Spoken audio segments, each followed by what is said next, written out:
Olá pessoal, bem-vindo ao canal Investigação e Lei TV. Se você é novo aqui, inscreva-se no canal, acione o sininho para receber notificações, nos siga lá pelo Instagram, toda terça e sexta.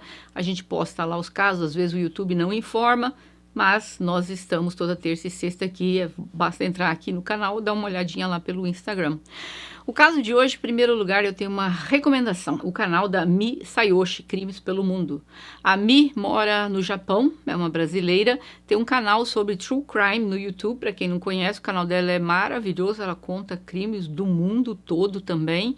E ela já participou aqui contando alguns casos comigo, mas o caso de hoje é uma história fornecida por ela, para mim. Essa história ela contou no canal dela, então eu vou estar contando aqui parte exatamente como ela contou no canal dela, e algumas coisinhas a mais que eu estou adicionando que eu encontrei. Mas então fica aqui meu agradecimento a Mi Sayoshi e peço a vocês, quando terminarem de assistir esse vídeo, olha aí na descrição, vai estar o link do canal dela. Vão lá, assista o vídeo, diga que veio por recomendação aqui da Sandra D. Mas vamos ao caso de hoje. Luna Natiele Bonetti Gonçalves nasceu em 2011 em Santa Catarina. Ela era filha de Tânia e de Cidival Gonçalves, mas o casamento deles não deu certo e a Tânia e o Cidival se separaram. A vida da Tânia e da Luna seguiu, as duas juntas. Após um tempo, a Tânia conheceu um outro homem e ela acabou tendo uma filha com este homem, mas esse relacionamento também não deu certo e ela acabou se separando e cada um seguiu o seu caminho. Agora a Tânia tinha duas meninas já para criar e após algum tempo, até ela conhecer este monstro, ela ficou ali meio que sozinha e eis que ela conheceu Fabiano, um professor de artes marciais. Os dois se apaixonaram e foram morar juntos. Ela até engravidou do Fabiano e teve um menino. E eles foram morar em Timbó, Santa Catarina, onde o bebê nasceu. E tudo pareceu correr bem para essa família, até que chegamos no dia 13 de abril de 2022. A Luna tinha na época apenas 11 anos, a irmã do meio com 6 anos e o irmão com 9 meses.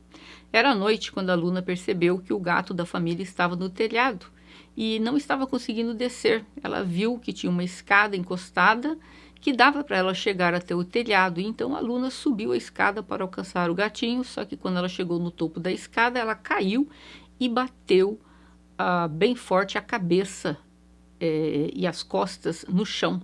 E ela caiu de costas, de uma altura até um pouquinho alta. Após a queda, a Luna se levantou e ela ficou bem até por algumas horas, mas quando era meia-noite, já no dia seguinte, dia 14, na madrugada ela começou a passar muito mal e ela desmaiou e não recobrava a consciência.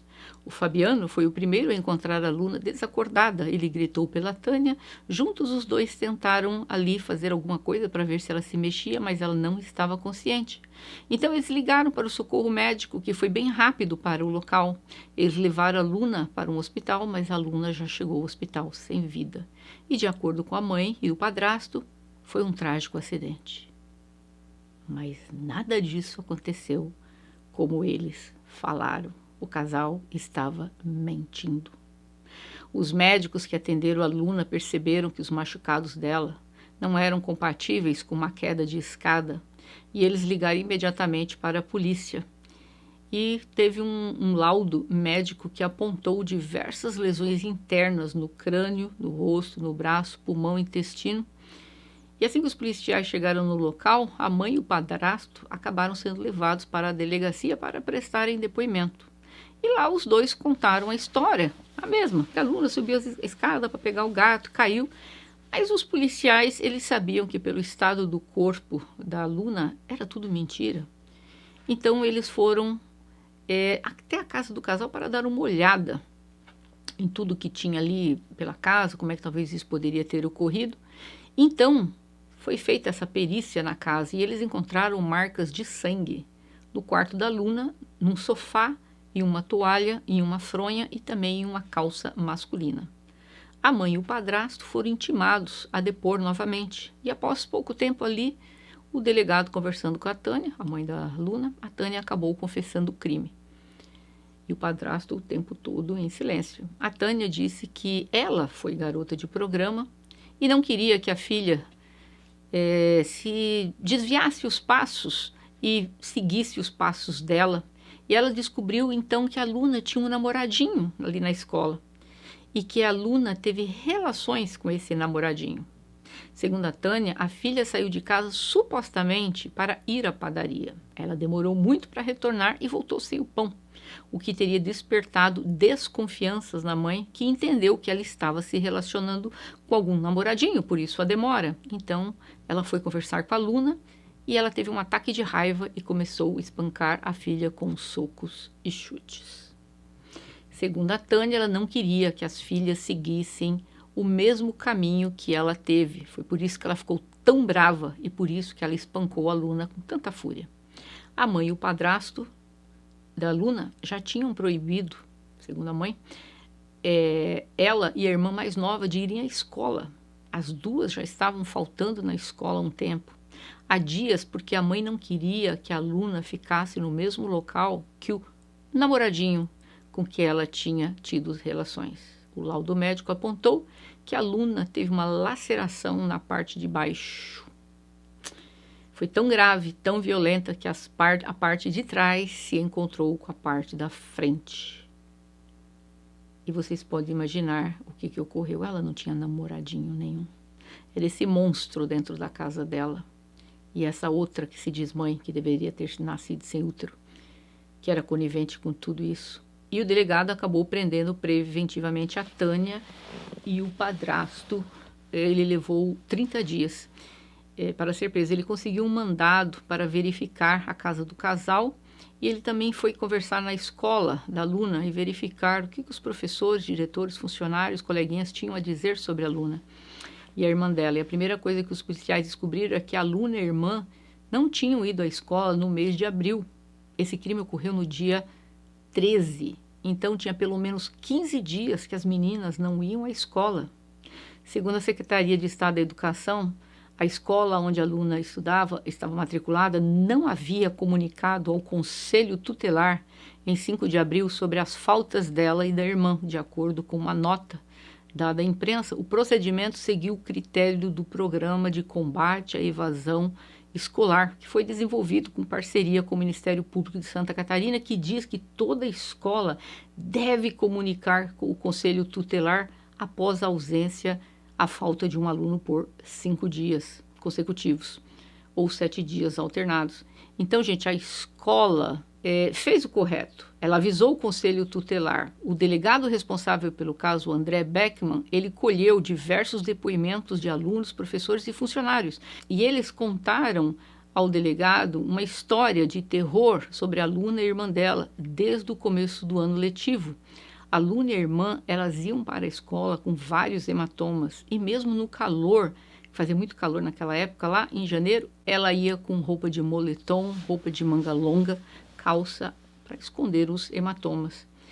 E ela também não gostava de falar sobre o que acontecia na casa dela com a família. Elas eram bem quietinhas, segundo os professores. A Luna, como eu falei antes, não tinha nenhum namorado.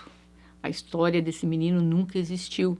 Então, com todas essas informações, agora faltava cumprir o mandado na casa do casal. A polícia prendeu um objeto semelhante a um relho, o relo, que é um chicote destes usado para domar cavalos. Então, com esse objeto, eles, a mãe e o padrasto, batiam na Luna e na irmã. A polícia também encontrou anotações feitas pela Luna que revelava diversas agressões que ela sofria dia a dia. Apesar de não detalhar, o delegado Beckman revelou que as irmãs viviam em um ambiente muito hostil e agora também conversou com os vizinhos para saber como era. E os vizinhos contaram que todos ficavam em casa o tempo inteiro, que eles não os viam na rua brincando, viviam quase como em cativeiro. Apesar de morarem ali durante meses naquela mesma rua, a mãe e as filhas nunca eram vistas pelos vizinhos. Então os policiais conversaram novamente com a Tânia e ela disse que ela não vivia em cativeiro, né? Na realidade, ela tinha síndrome do pânico. Então, por causa disso, da síndrome do pânico, ela não saía à rua e também não deixava as filhas irem na rua. Bom, gente, a Tânia confessou o crime e tudo mais. Se isso é verdade de síndrome do pânico, também não vai fazer diferença para o caso.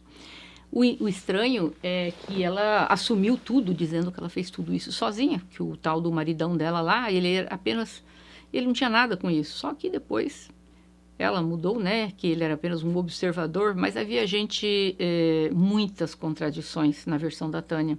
E isso levou a polícia a buscar mais provas. O que de fato tinha acontecido com a aluna? Um exame de corpo de delito foi feito na filha de 9 meses e na filha de 6 anos. E foram encontrados vestígios de DNA masculino nas meninas. Isso mesmo. Para quem está com um foninho, tem que ler o que eu escrevi aqui na tela. Após muitas investigações, o delegado André Beckman concluiu que a mãe estava mentindo, pois ela não teria suficiente, vamos dizer, força para provocar tantas graves lesões na aluna. O delegado concluiu, ao apurar tudo, que no dia 13 de abril de 2022, o padrasto Fabiano foi até a escola onde a aluna estudava por volta da 1h30 da tarde. Ele foi lá tentar transferir a aluna e a irmã da escola, mas ele não conseguiu. Então o Fabiano voltou para casa frustrado, irritado por não ter conseguido transferir as meninas da escola.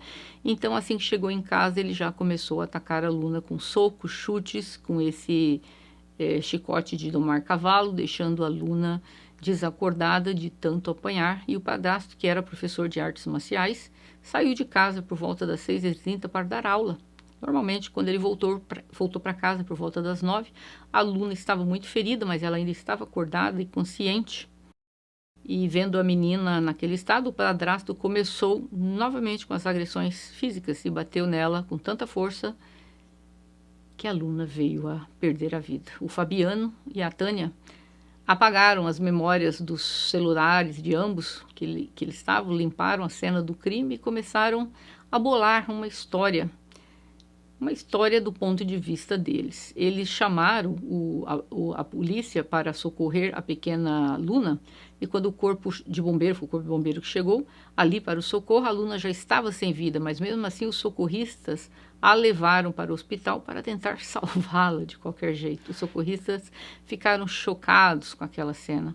As professoras da Luna estavam muito desconfiadas que ela sofria abuso. E antes do falecimento dela, obviamente, elas começaram ali e aqui a conversar com ela. Aos poucos ela estava se abrindo, então eles chegaram às conclusões pelas coisas que elas estavam ouvindo, que as crianças estavam sendo abusadas por ele, mas não da extensão, talvez, como ocorreu. Acho que elas não tinham ideia da extensão do que ocorria. E foi por causa disso, né, que o padrasto acabou tirando a aluna da escola no começo de abril, e quando as pessoas começaram a correr atrás, perguntando por que ele queria transferir ela de escola, para quê, e simplesmente ele não tinha uma explicação tão lógica para isso.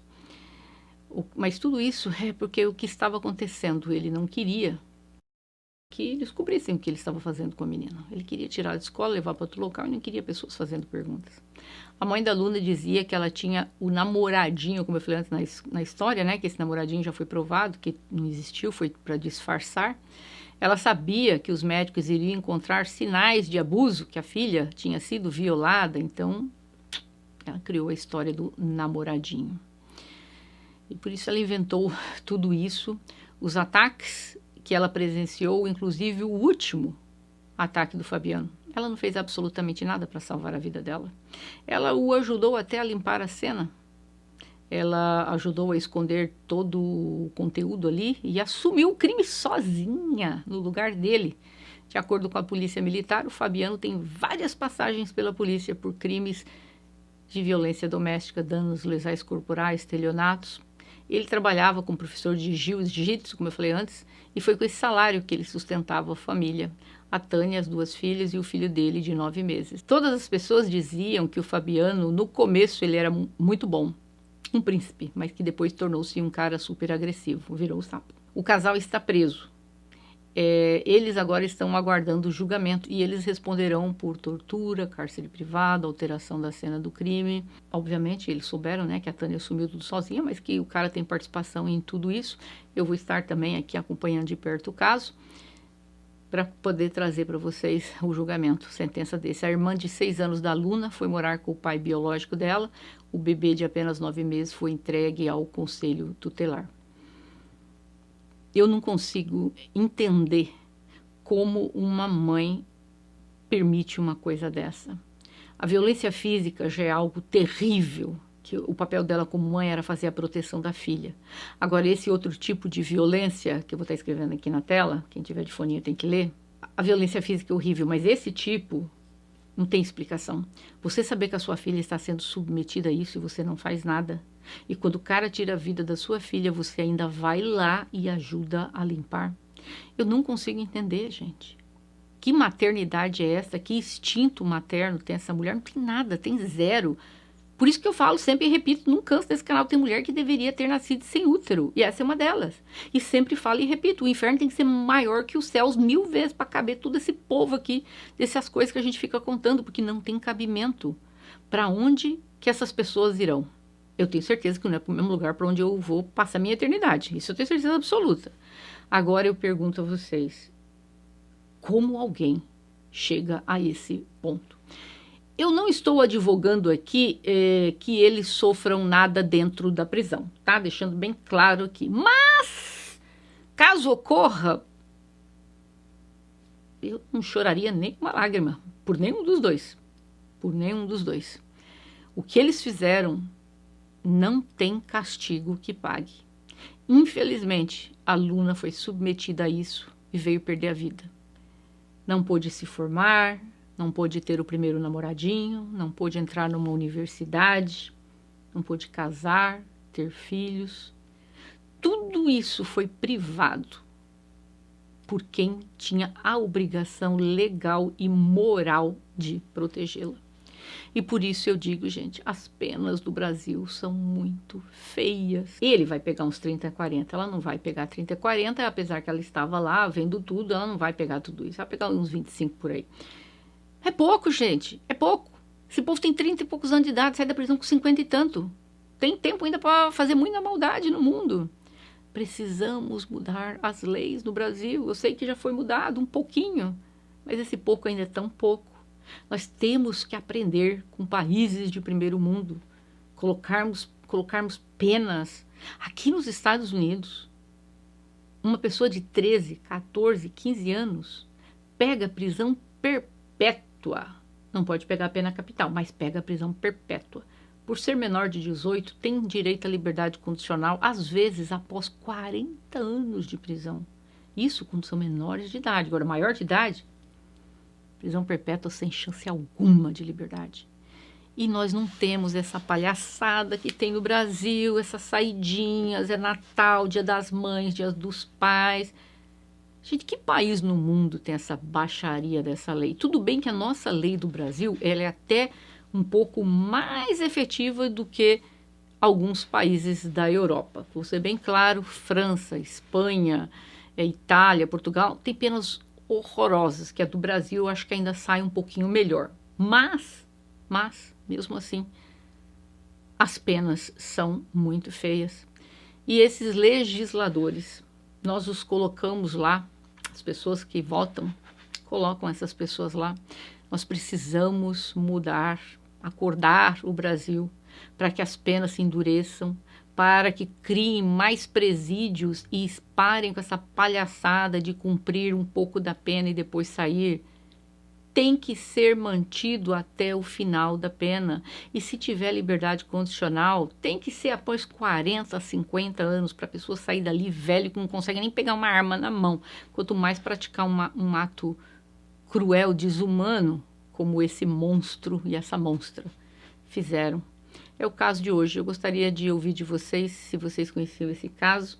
Eu reitero aqui, esse caso foi cedido pela Mi Sayoshi, algumas coisas acrescentadas por mim devido a pesquisas, mas no geral o caso todo foi, vamos dizer, que cedido por ela. Então, depois de terminar esse vídeo aqui, olhe na descrição aqui, o canal dela, e vão lá agora assistir os vídeos que ela tem. E eu gostaria de ouvir a opinião de vocês. O que vocês acham que está faltando para que o Brasil endureça as leis? O que falta para que nós possamos ter uma legislação de primeiro mundo e uma aplicação da lei como um país de primeiro mundo? Esse é o caso de hoje e nos vemos em breve. Até mais.